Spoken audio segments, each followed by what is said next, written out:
प्यारे बच्चों, आपका दिन मंगलमय हो। अगर आप नए हैं तो इस चैनल को सब्सक्राइब कर लें। आज हम शुरू करेंगे अगला पाठ जिसका नाम है स्ववृत्त। इसको बोलते हैं बायोडाटा। इसमें व्यक्ति की पूरी जानकारी होती है, पूरा बताया जाता है कि उसने कहाँ तक शिक्षा प्राप्त की है, वो कैसा अनुभव रखता है, किस प्रकार की उसकी शिक्षा के अलावा रुचियां हैं, अनुभव है। ये सारी बातें इसमें आती हैं एक के बाद एक क्रमानुसार। स्ववृत्त लेखन और रोजगार संबंधी आवेदन पत्र। कैसे हम आवेदन पत्र लिखेंगे, कैसे बायोडाटा तैयार किया जाता है। ये जो बायोडाटा है ये रोजगार के लिए जो है तैयार किया जाता है, नौकरी के लिए तैयार किया जाता है। यह हो सकता है कि कोई अपना रास्ता चुने भी और उस पर अकेला भी न हो। राजमार्ग पर चलने वाले रास्ता नहीं चुनते, रास्ता उन्हें चुनता है। सच्चिदानंद हीरानंद वात्स्यायन अज्ञेय द्वारा कही गई है ये बात। हिंदी के साहित्यकार हैं वो। इस पाठ में हम पढ़ेंगे स्ववृत्त की विशेषताएं, स्ववृत्त का रूप आकार, स्ववृत्त की प्रस्तुति, विविध सूचनाओं का ब्यौरा, स्ववृत्त और आवेदन पत्र। विद्यार्थी के मन में अपने भविष्य को लेकर तरह तरह की कल्पनाएं होती हैं। कुछ अपना स्वतंत्र उद्यम या व्यवसाय खड़ा करने का सपन देखते हैं तो कुछ अपनी मनचाही नौकरी पाने का ख्वाब बुनते हैं। कोई डॉक्टर बनना चाहता है तो कोई इंजीनियर, कोई मैनेजर बनना चाहता है तो कोई बैंकर, कहीं कुछ वहीं कुछ शिक्षक बनना चाहते हैं। विद्यार्थी जीवन होता ही है कल्पनाओं का संसार रचने और उसी हकीकत में बदलने का प्रयास। यानी कि जो हम कल्पनाएं रचते हैं, स्वप्न देखते हैं, उनको हकीकत में बदलने का जो प्रयास है विद्यार्थी जीवन में ही किया जाता है। एक दिन छात्र जीवन अपनी परिणति प्राप्त करता है।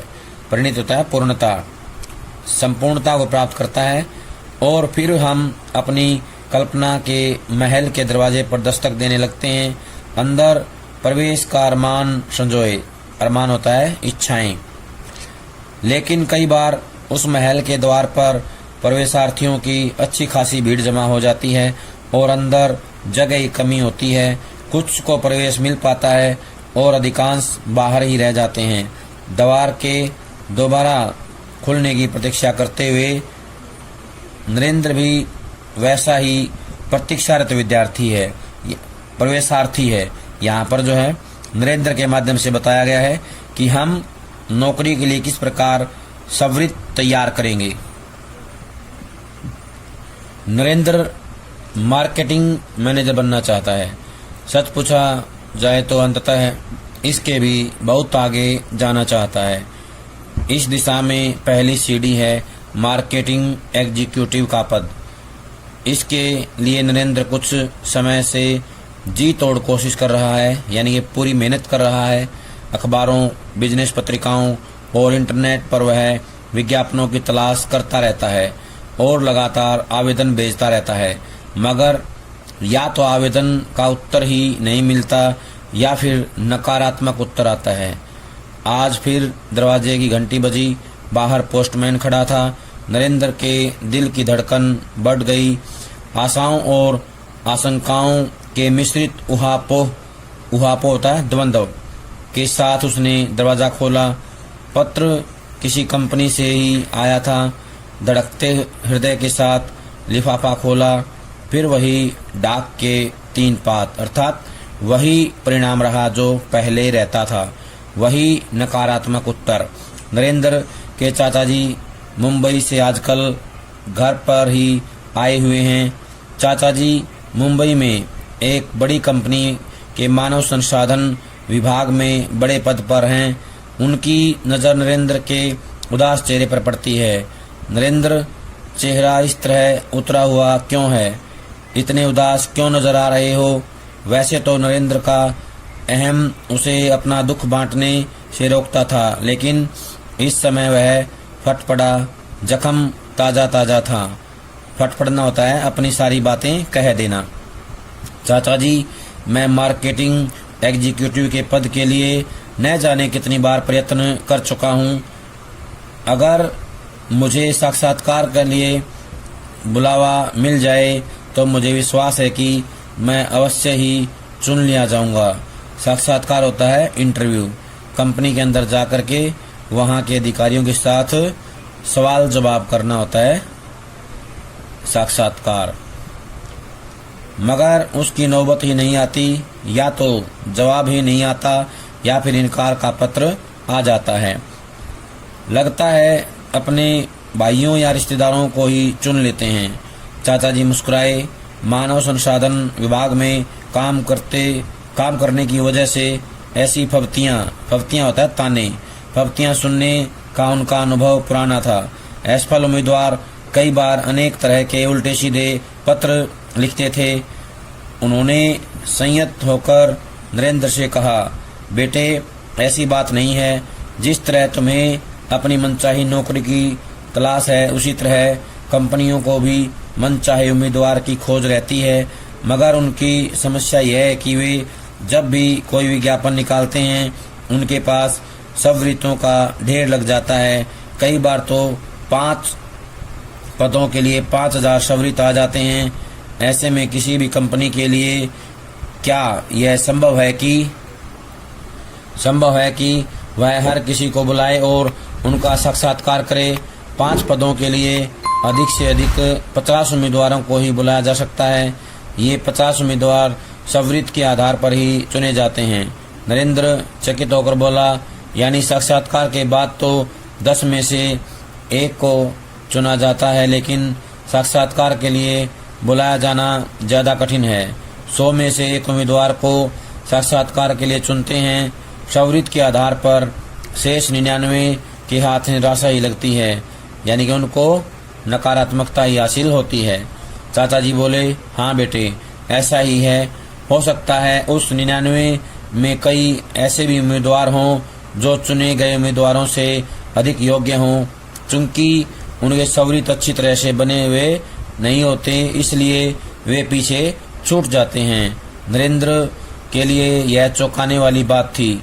चाचा जी आगे बोले, तुम मार्केटिंग को अपना करियर बनाना चाहते हो, मगर नौकरी की तलाश भी एक प्रकार की मार्केटिंग ही है। इसमें तुम अपने ग्राहक को प्रेरित करते हो कि वह तुम्हारे प्रतियोगियों की तुलना में तुम्हें पसंद करें। जिस प्रकार ग्राहकों को आकर्षित करने के लिए निर्माता लुभावने विज्ञापनों का सहारा लेता है, उसी प्रकार उम्मीदवार के लिए यह जरूरी है कि वह अपना सवरित सुंदर और आकर्षक बनाए। चाचा जी जारी रहे, एक सवरित की तुलना हम उम्मीदवार के दूत या प्रतिनिधि से कर सकते हैं। जिस प्रकार एक अच्छा दूत या प्रतिनिधि अपने स्वामी का एक सुंदर और आकर्षक चित्र प्रस्तुत करता है, उसी प्रकार एक अच्छा सवरित नियुक्तिकर्ता के मन में उम्मीदवार के प्रति अच्छी और सकारात्मक धारणा उत्पन्न करता है। सकारात्मक होता है पॉजिटिव, अच्छी। एक अच्छा सवरित किसी चुंबक की तरह होता है जो नियुक्तिकर्ता को आकर्षित कर लेता है। नौकरी में सफलता के लिए योग्यता और व्यक्ति के साथ साथ सवरित निर्माण की कला में निपुणता भी आवश्यक है। ध्यान रहे, पहली लड़ाई तो तुम्हारा सवरित ही तुम्हारे लिए लड़ता है। इस लड़ाई में जीतने के बाद ही खुद लड़ने की बारी आती है। अगर सवरित कमजोर हुआ तो लड़ाई शुरू में ही खत्म हो जाती है। नरेंद्र चाचा जी की बातों से अत्यंत प्रभावित हुआ। वह अपने कमरे में जाकर अपना सवरित ले आया और उसे चाचा जी को देते हुए बोला, चाचा जी क्या कमी है मेरे सवरित में? चाचा जी ने सवरित पर अपनी अनुभवी नजर दौड़ाई और परखा। फिर बोले, तुम्हारा सवरित सही तरीके से नहीं बना है, इसमें कमियां ही कमियां हैं। मैं तुम्हें बचपन से जानता हूं और इसलिए यह कह सकता हूं कि अगर तुम्हें साक्षात्कार का बुलावा मिल जाए तो तुम्हें सफल होने से कोई नहीं रोक सकता। तुम्हारे व्यक्तित्व में वे सारी खूबियां हैं जो एक अच्छे मार्केटिंग एग्जीक्यूटिव में होनी चाहिए, मगर तुम्हारा सवरित इतने बुरे तरीके से बना हुआ है कि तुम्हारी गलत तस्वीर पेश करता है और साक्षात्कार की नौबत ही नहीं आने देता। तुम्हें अपना सवरित दोबारा तैयार करना होगा। नरेंद्र को अपनी भूल समझ में आ रही थी। वह बोला, चाचा जी, क्या आप अच्छा सवरित बनाने में मेरा मार्गदर्शन करेंगे? चाचा जी ने सोफे पर अपनी मुद्रा बदली और बोले, हाँ नरेंद्र, क्यों नहीं, मगर शुरुआत कहाँ से करूं? चलो, इतना तो अब तक तुम्हें भी मालूम हो गया है कि सवरित एक विशेष प्रकार का लेखन है जिसमें व्यक्ति विशेष के बारे में किसी विशेष प्रयोजन को ध्यान में रखकर सिलसिलेवार ढंग से सूचनाएं संकलित की जाती हैं। ये प्यारे बच्चों, एक 2 या 3 नंबर का प्रश्न भी आ सकता है। सवरित होता क्या है, उसकी क्या विशेषताएं होनी चाहिए, तो बताना है। सवरित एक विशेष प्रकार का लेखन है जिसमें व्यक्ति विशेष के बारे में किसी विशेष प्रयोजन से या प्रयोजन को ध्यान में रखकर सिलसिलेवार ढंग से सूचनाएं संकलित की जाती हैं। और इससे आगे आएगा वो बातें भी इसी में लिखी जाएंगी। नरेंद्र बोल पड़ा, वाह चाचा जी, एक ही वाक्य में इतनी सारी बातें, यह तो गागर में सागर वाली बात हुई।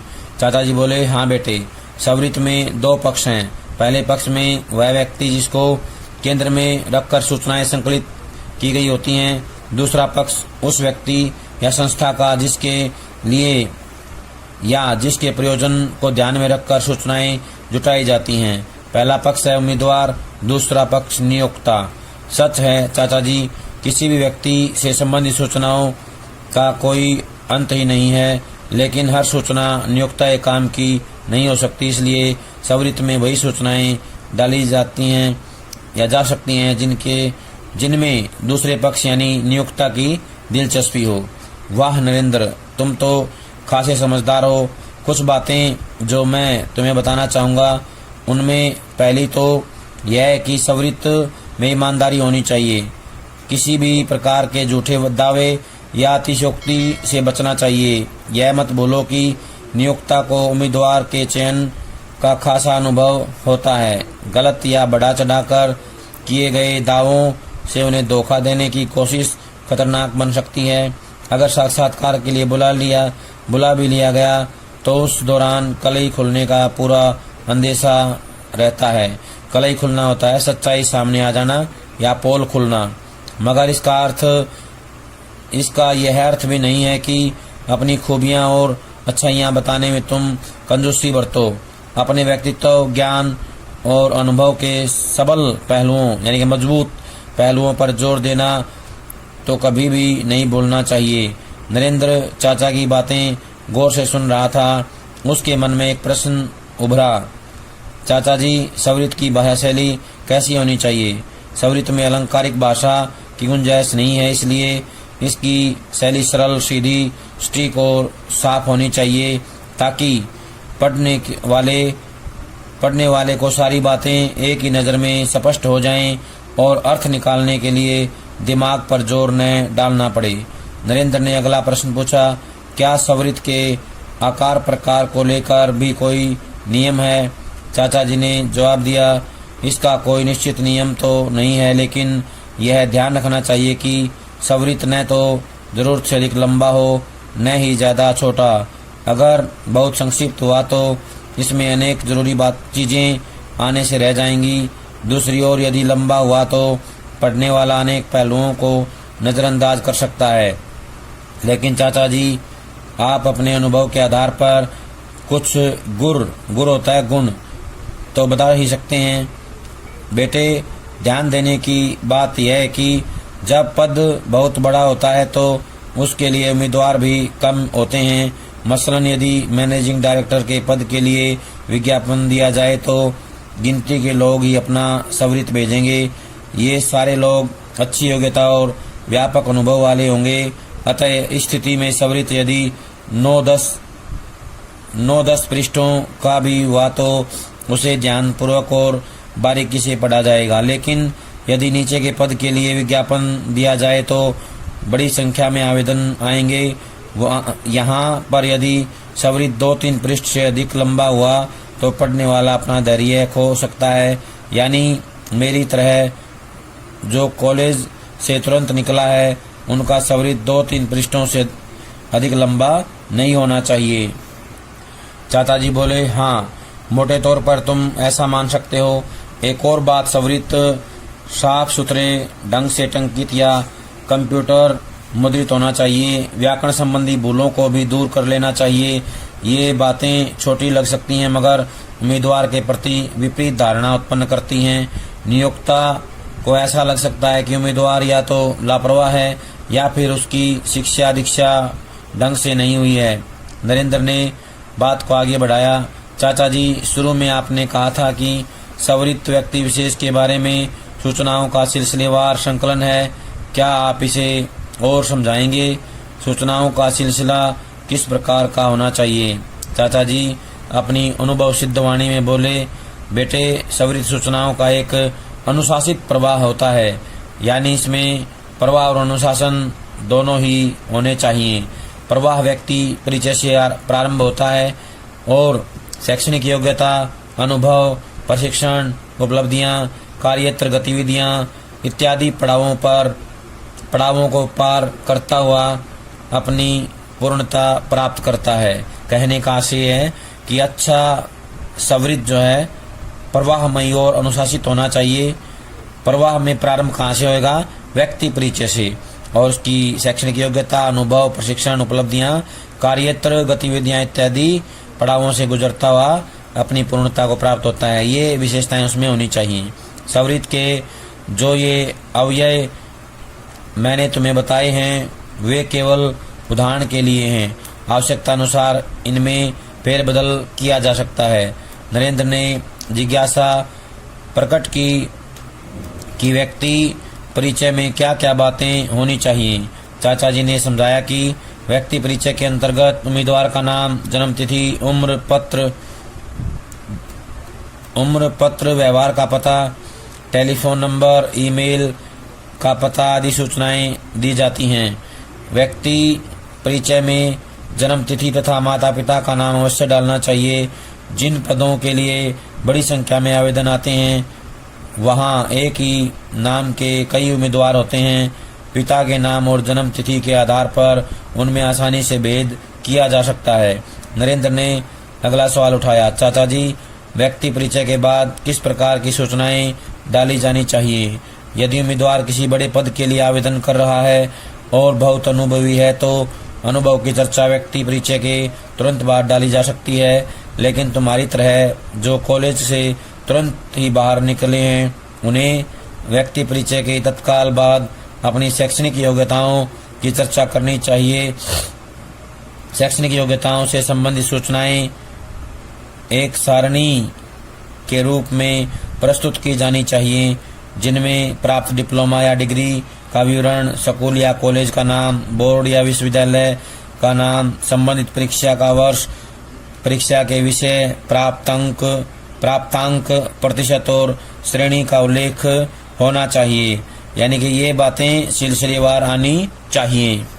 प्यारे बच्चों, आज जो काम करवाया है सभी इसको कॉपी में लिख करके याद करेंगे। सभी का बहुत बहुत धन्यवाद।